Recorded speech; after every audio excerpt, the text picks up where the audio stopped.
નમસ્કાર મિત્રો, welcome back to my YouTube channel. તો આ વિડીયોમાં હું વાત કરવાની છું કે હાઉસવાઈફ હોય છે, જે ગૃહિણીઓ હોય અને તેને ગવર્મેન્ટ એક્ઝામની તૈયારી કરતા હોય તો કેવી રીતે એક્ઝામ ક્લિયર કરવી અને કઈ રીતે તૈયારી કરવી સમય કાઢીને, તો તેના વિશે હું ટિપ્સ અને સજેશન્સ શેર કરવાની છું મારા અનુભવ પરથી. તો અંત સુધી આ વિડીયો જુઓ. અને જો તમે પુરુષ હો તો તમારા પત્ની તૈયારી કરતા હોય ગવર્મેન્ટ એક્ઝામની, અથવા તો કોઈ તમારા નજીકના જે સગા સંબંધીઓ હોય છે, જે સ્ત્રીઓ હોય છે, તૈયારી કરતા હોય છે, તો આ વિડીયો તમે શેર કરી શકો છો. તો ચાલુ કરીએ આ વિડીયો. તો તમે એક ગૃહિણી છો, તમને ખબર જ હોય છે કે ઘરમાં કેટલા કામ હોય છે. રસોઈથી માંડી સફાઈ કરવાની હોય છે, બધાનું ધ્યાન રાખવાનું હોય છે, આખું ઘર છે એનું હેન્ડલિંગ કરવાનું હોય છે. તો તેમાંથી તમે વાંચવા માટે, સ્ટડી કરવા માટે, ગવર્મેન્ટ એક્ઝામ ક્રેક કરવા માટે કઈ રીતે સમય આપી શકો, તો એ એક અઘરી બાબત છે. તો સૌથી પહેલાં તમારે તમારા માઇન્ડને ક્લિયર કરવું પડશે. એટલે એનો મતલબ શું છે? માઇન્ડને ક્લિયર કરવું એટલે કે તમારી પાસે એક ગોલ હોવો જોઈએ કે મારે આ એક્ઝામ ક્લિયર કરવાની છે. ફક્ત એક ગોલ હોવો જોઈએ. જો તમે એકથી વધારે ગોલ રાખશો તો તમે સફળ નહીં થઈ શકો અને તમારું ધ્યાન ભટકશે. જો તમને પોતાને જ નહીં ખબર હોય કે મારે શું કરવું છે, તો તમે તમારા જે ઘરના લોકો છે તમે એને કન્વિન્સ કઈ રીતે કરશો? તો પહેલાં શાંતિથી બેસી અને વિચારો કે તમારો ગોલ, તમારું લક્ષ્ય, તમારો ધ્યેય શું છે. તો એના તરફ જે દિશા હોય તેના તરફ તમે આગળ વધી શકો છો. જો તમને તમારો ગોલ ખબર જ નહીં હોય તો તમે જ નક્કી નહીં કરી શકો.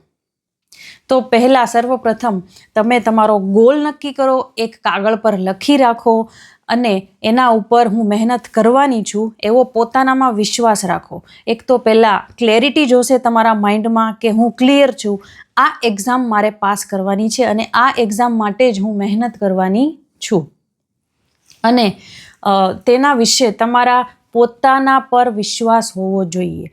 આ એક ખાસ નોંધવા જેવી અને ઉતારવા જેવી વાત છે, સમજવા જેવી વાત છે કે તમને પોતાનામાં વિશ્વાસ નહીં હોય તો તમે તમારા ઘરના લોકો, સગા સંબંધીઓ કે તમે દુનિયાને કઈ રીતે વિશ્વાસ પોતાના ઉપર કરવાનું કહી શકશો? તો સૌથી પહેલાં પોતાના પર વિશ્વાસ કરવો જરૂરી છે. બિલીવ ઇન યોર સેલ્ફ કે હું તૈયારી કરી અને આ એક્ઝામ પાસ કરી જ લઈશ ગમે તે રીતે.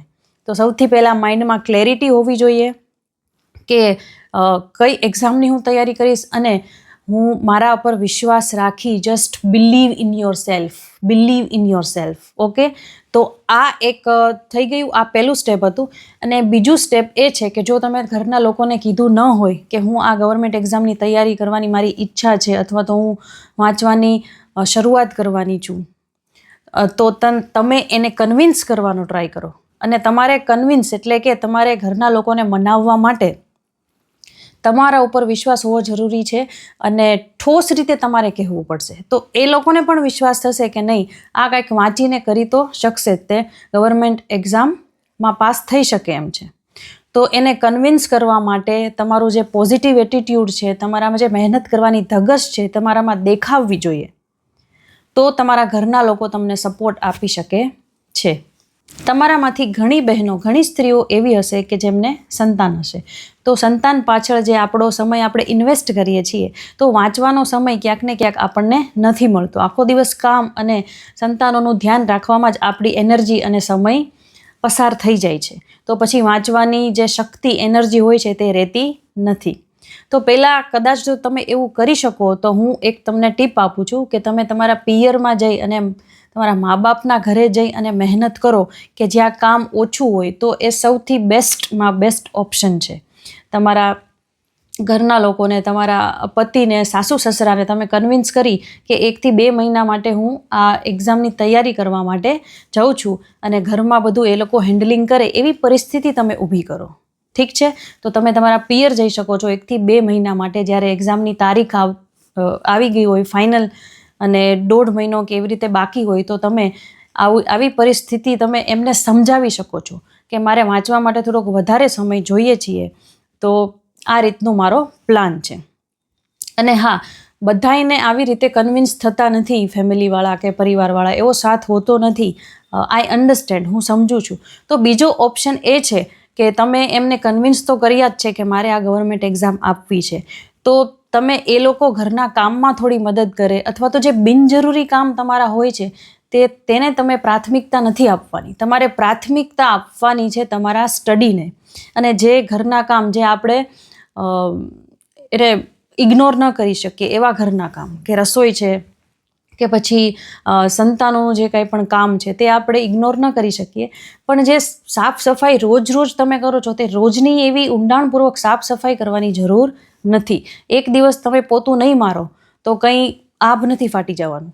તો એના બદલે તમે અડધી કલાક વાંચવામાં ફાળવો તો એક યોગ્ય રહેશે અને તમારા ભવિષ્ય માટે સારું રહેશે. તો તમે ગંભીરતાથી જો સ્ટડી કરશો, વાંચશો, તો તમારા ઘરના લોકો પણ જોશે કે નહીં, આ વાંચે છે અને મહેનત કરવાની ધગશ છે, એક પ્રકારનું એનો લક્ષ્ય છે, જરૂરથી એક્ઝામ ક્લિયર કરશે. તો ઘરના લોકોની મદદ લો ગમે તે કામમાં, અને પ્રાથમિકતા એટલે કે પ્રાયોરિટી તમારા હેલ્થ અને વાંચવાને આપો. ઠીક છે, ઘરમાં હજારો કામ હોય છે. I know, I can understand, because I am also a woman. I can understand કે ઘરમાં કેટલા કામ હોય છે. તો તમે એ રીતે બધાનો સાથ સહકાર લઈ અને તમે આગળ વધી શકો છો.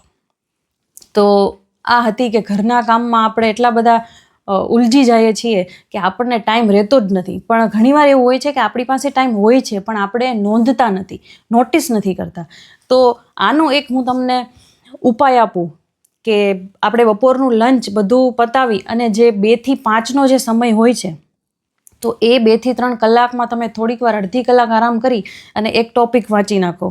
ઠીક છે, તમે ઓથેન્ટિક મટીરિયલ લઈ લો, યુટ્યુબમાં વિડીયો જુઓ, અથવા તો એવી બુક્સ હોય છે તેમાંથી વાંચો, પછી દર અઠવાડિયે રિવિઝન કરો અને મોક ટેસ્ટ પણ આપો. તો આ રીતે ગવર્મેન્ટ એક્ઝામની તૈયારી થશે. ઠીક છે, કે પહેલાં તમને તમારું લક્ષ્ય, તમારું જે એક્ઝામ તમારે ક્રેક કરવી છે તે હોવી જોઈએ, એની પછી એક આયોજન બનાવવું જોઈએ, ઓથેન્ટિક મટીરિયલ તમારી પાસે હોવું જોઈએ, પછી યુટ્યુબમાંથી તમે વાંચતા હો, ભણતા હો, સ્ટડી કરતા હો, અથવા તો ફિઝિકલ જે બુક હોય છે તે તમારી પાસે હોય છે. તો આ રીતે એમાંથી વાંચી અને પછી વીકલી તમારે રિવાઇઝ પણ કરવું પડે છે. પુનરાવર્તન કોઈ પણ વસ્તુનું કરશો તો જ તે ટોપિક, મુદ્દાઓ તમને મગજમાં બેસી જશે. કેમ કે આપણે માણસનું દિમાગ જે છે એ એવું છે કે 1-2 વાર વાંચેલું કે સ્ટડી કરેલું છે એ તરત ભૂલી જાય છે. તો રિપીટ આપણે કરવું પડે છે, પુનરાવર્તન કરવું પડે છે. તો વીકલી તમે રિવાઇઝ કરો વીકેન્ડમાં. અને હા, મોક ટેસ્ટ તો ખૂબ જ જરૂરી છે. મૂલ્યાંકન વગર તમારી જે તૈયારી છે તે 50% અધૂરી જ કહેવાય. ઠીક છે, તો આ રીતે તમે જ્યારે માનો કે તમારું જે સંતાન છે તે બપોરે સૂઈ જાય છે, અથવા તો સ્કૂલે ગયું હોય છે, અથવા તો ખૂબ નાનું છે સંતાન, તો 10 થી 15 કલાકની ઊંઘ તો તે બાળકની, જે ખૂબ નાનું બાળક હોય છે તેની હોય જ છે. તો તમને ખબર હોય છે કે આ ટાઈમમાં મારું બાળક છે સૂતું છે, સૂવે છે, અથવા તો રમે છે. તો એક પ્રકારનું ટાઈમ ટેબલ બનાવી લો કે આટલાથી આટલા કલાક સુધી મારું બાળક સૂવે છે, તો ત્યારે હું ફ્રી રહું છું, તો એ ટાઈમને હું કેમ યુટિલાઇઝ ના કરું, કેમ ઉપયોગ ના કરું. તો એ રીતે તમારે ઉપયોગ કરવાનો છે. અને કોઈ પણ વસ્તુ અશક્ય નથી. હા, ગૃહિણીઓને, હાઉસવાઈફ માટે ખૂબ જ અઘરું હોય છે. I know, I can understand. પણ તેમાંથી જ તમારે તમારો રસ્તો કાઢવાનો છે, બિકોઝ કે તમે ગવર્મેન્ટ એક્ઝામ ક્રેક કરવી છે, તમારું લક્ષ્ય છે.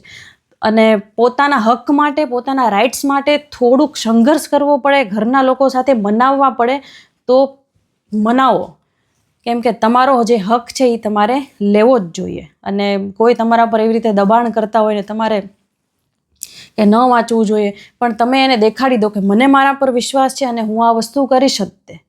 ક્યારેક જે આપણા ઘરના નજીકના લોકો છે એ આપણી વાત સમજી ના શકતા હોય, તો આપણે તેને કહેવી પડે છે, એક કમ્યુનિકેશન કરવું પડે છે. ઠીક છે, તો આપણા મનની, આપણા દિલની વાત, આપણા અંતરની વાત આપણે તેને જણાવી શકીએ છીએ. એ કોઈ અંતર્યામી નથી હોતા કે આપણા મનની વાત એ જાણી જાય. તો આપણે આપણી વાત મૂકવી પડે છે અને સમજવી પડે છે. તો આ રીતે ગૃહિણીઓ જો એક્ઝામની તૈયારી કરે તો એટલું ખૂબ જ એવું જરૂરી છે કે તે સમય કાઢી અને તૈયારી કરે. એક એને એમ કહેવાય છે કે સ્લોટ ઓફ સાયલન્સ. એક મેં શબ્દ સાંભળ્યો હતો, સ્લોટ ઓફ સાયલન્સ. એવા તમારે સ્લોટ, એટલે કે જે સમયમાં એકદમ ઘરમાં શાંતિ હોય, કે વડીલો હોય તે પણ સૂઈ ગયા હોય, બાળકો સૂઈ ગયા હોય, તો 2 કલાક, 2 થી 3 કલાક તમે બેસી અને વાંચી શકો છો, સખત મહેનત પણ કરી શકો છો. તો આ રીતે જો તમે તૈયારી કરશો તો સરકારી નોકરી જે તમારી કોઈ પણ ગવર્મેન્ટ એક્ઝામ છે એને ક્લિયર કરતાં કોઈ પણ નહીં રોકી શકે. તો તમારામાં વિશ્વાસ રાખો, એક પ્લાન બનાવો, ઓથેન્ટિક મટીરિયલ તમે શોધી કાઢો, તમારા ઘરના લોકોને બનાવો, કન્વિન્સ કરો, અને જે બિનજરૂરી ઘરના કામ છે તેને પ્રાથમિકતા આપવાનું બંધ કરો, અને જે મેઇન જે બેઝિક કામ હોય તે જ તમે કરો, અને ખૂબ થાકી જાઓ એવું કોઈ કામ કરવાની જરૂર નથી, અને ખૂબ ઉજાગરા કરવાની પણ જરૂર નથી, તેનાથી હેલ્થ ખરાબ થાય. તમારા ખોરાકમાં ધ્યાન આપો.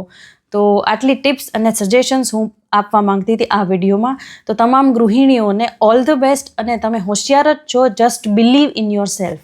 ઓકે, તો I will meet you in my next video. Till then, bye, take care.